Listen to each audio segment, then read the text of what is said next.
Face the Nation. Good day, ladies and gentlemen. For this episode of Face the Nation, we start our weekly discussion focusing on candidates' profile for this coming 2025 midterm elections. On May 12, we will vote for senators, a party list, and local officials. More than 60 candidates are vying for only 12 seats in the Senate, and one of them is our guest today on Face the Nation, former senator and chair of the ICT. Let's welcome Senator Gregorio Gringo Honasan. Magandang araw po, Senator Honasan. Ako, magandang araw, Lorlyn, at maraming salamat sa iyo at sa mga kababayan natin sa pagkakataon na ito. Yes, alam mo, Senator, napakaganda ng pagkakataon na makaharap ka namin kasi alam mo, marami talagang nagnanais na makabalik.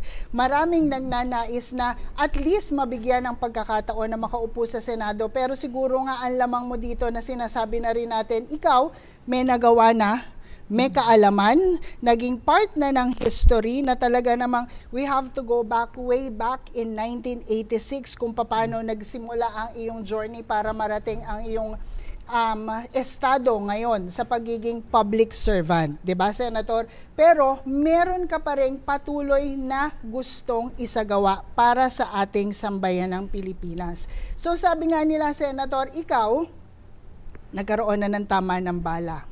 May mga peklat dala ng pakikipaglaban dahil ang nais mo ay mapatunayan sa ating bayan na ikaw ay makabansa at makabayan, 'di ba? Senator, alam mo, part na ng history ang 1986. Pero sabi nga nila, pag pinag-aralan mo yan, yung mga kabataan natin, napag-aaralan nila. Pero marami na ding ang hindi alam kung ano ba yung nagawa noon. Kasi ngayon nga, kung titingnan din natin, meron na ding mga nagiging pagbabago sa paggunita, di ba? So balikan lang natin, bago pa man maging 1986, kasi ngayon, base sa report ng COMELEC, sabi nila, meron daw more or less mga 20 million Filipinos that belong to Gen Z or millennial na inaasahan natin na boboto either for the first time or nakadalawang beses na or maaaring nakatatlo na talagang malaki ang percentage nitong mga kabataan na to na humalal. Siguro sila pa lang mismo pasok na sa pagiging senador kung makuha mo lang yung boto ng mga kabataan. Sabi nga nila, yung mga kabataan ang pag-asa ng bayan, 'di ba? So, gusto ko lang din maipakita mo doon sa mga kabataan, ikaw napakahalaga ng edukasyon, Senator, 'di ba? Nung ikaw pumasok ka sa Philippine Military Academy, ikaw ay naging leader ng iyong klase. Nabigyan ka rin ng tinatawag nila na ikaw ay class baron or first captain na sabi nga nila highest leadership. Ito ini-establish ko, Senator, kasi gusto kong makita ng mga kabataan ang kahalagahan ng edukasyon. At bilang mga bagong kabataan na unang sasabak sa pagboto o nakaboto na ng dalawa, napakahalaga na makita natin na ikaw narating mo kasi talagang bata ka pa, pinagsumikapan mo kung ano yung narating mo simula pa nung umpisa. Diba, Senador? So, it starts with education na iyong pinatunayan na kailangan talaga yan at mahalaga yan para sa mga kabataan. Well, Lorlyn, unang-una, yung kabataan talaga yung future natin, no? Pero may konting disagreement ako ron, no? Yung kabataan daw ang kinabukasan natin. Ang kinabukasan ng mga bata ay kanila, solo nila yon. Pagdating ng kinabukasan nila, baka wala na ako, no? So, ang magagawa lang ng mga katulad ko na nauna sa kanila, mga magulang nila, mga lolo nila, is ipakita ngayon sa pamagitan ng buhay na halimbawa kung paano magmahal sa bayan, kung paano magmahal sa Panginoon, ano man ang tawag natin sa Kanya, Allah o God o Lord, no? At kung paano maging disiplinado, kung paano magtulungan, kung paano magmahalan sa pamilya, magtulungan sa mga komunidad, no? Magpalaganap ng kaayusan, no, sa bansa, yung sabay-sabay na pag-unlad, no, sa mahal na inang bayan natin at seguridad sa karagatan natin. Pero nagsisimula yung sa sarili natin, no? Yes. Sa bawat sarili sa atin. So, yung kabataan, kailangan ngayon pa lang bukod sa pagpapakita ng buhay na halimbawa, edukasyon, hindi lamang nung sa loob ng classroom, kundi sa magitan ng example na nakikita nila sa mga nakatatanda sa kanila, mga magulang nila, mga lolo at lola, mga ate at kuya. So yun ang pakay ko. No? Kaya yun nga po, Senator, napakaganda kasi hindi tayo, kailangan, napaka-importante ng edukasyon. Pero ito ding mga bagay na gusto mong maiwan sa kanila bilang isang buhay na halimbawa, sabi mo nga po, ay yung values or values formation na dapat talaga na uumpisahan na nating ipakita kasi ito yung magpapabago sa sistema kung sakali man na i-adapt nila itong mga nakikita nila sa inyo bilang halimbawa ng pagiging makabayan dahil sa inyong pagmamahal sa bansa. well, Lorlyn, ang inihahain ko, ang tinatanong ko minsan, pag ang kaharap ko 20 years old, debutante na yan, o 30 years old, isubtract mo yung 20 or 30 sa higit 70 years old ko, no? Na taong ko. Yun ang sinishare ko sa kanila. Yung 50 or 40 years na karanasan at kakayahan na pinakita ko bilang 17 years na sundalo. Nagrebelde rin ako, Lorlyn, no? Kailangan aminin ko yan. 7 years na rebelde. 21 years na senador. Kauna-unahang independenteng senador sa kasaysayan ng politika sa Pilipinas at siyempre 2.5 years na sekretary. Pero ito lahat inahain ko. Ngayon, bakit ko sinisikap na sa pamagitan ng tiwala uli at boto ng taong bayan, makabalik ako sa Senado? Ang dami kong naiwan na trabaho. Kung tatanungin mo ako, no, at para sa ating mga kababayan, lalo na yung mga kabataan natin, no, kung ano ang aking plataforma, isang salita, seguridad. Kasiguruhan ng sana naman bawat pamilya makakain ng 3 beses ang araw. Sana naman bawat pamilya may sariling pabahay.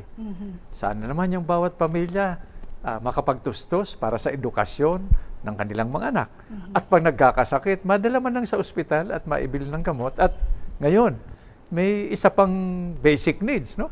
Pangunahing serbisyo, yung tinatawag nating impormasyon o data. Hindi ito yung basta data lang, basta impormasyon. Hindi ito yung marites. Ito yung katotohanan.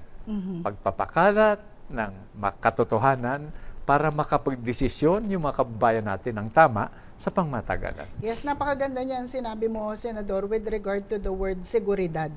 Kasi alam mo, nung sinabi mo yung salitang seguridad, ang pumasok talaga sa isipan ko, you being a military man, yun talagang seguridad ng proteksyon ng ating bansa sa mga maaaring pumasok. Kasi una, i-share ko lang sa iyo, there was one discussion a long time ago na ang pinag-uusapan ay seguridad ng teritoryo. Hindi lang particular sa ating bansa, pero let me share with you kung bakit na-appreciate ko yung sinabi mong seguridad na magkaroon ng tahanan, ng makakain, ng edukasyon, kasi yan ang totoong seguridad.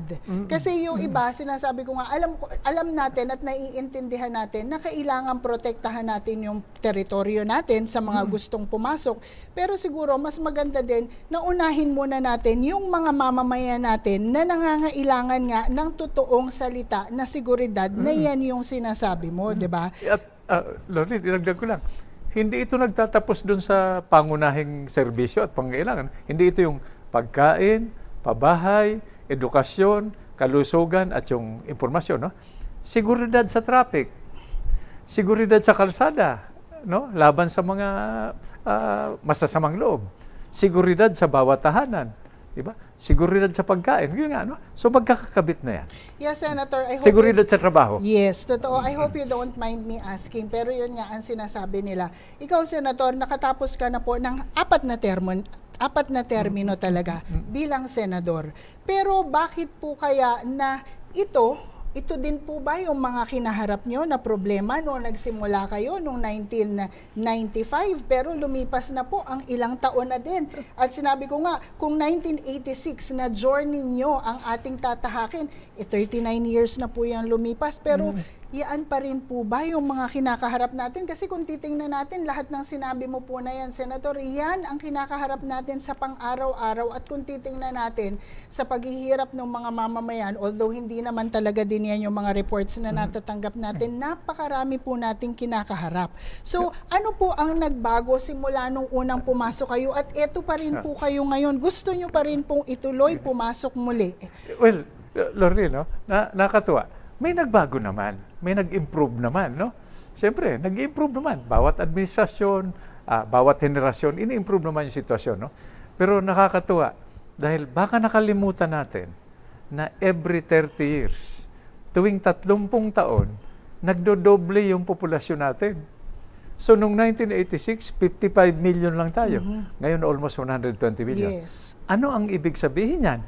Pag doble ang populasyon, doble ang pangangailangan sa pagkain, doble ang pangangailangan sa mass transportation, doble ang pangangailangan sa kalsada, doble ang pangangailangan sa serbisyo ng gobyerno.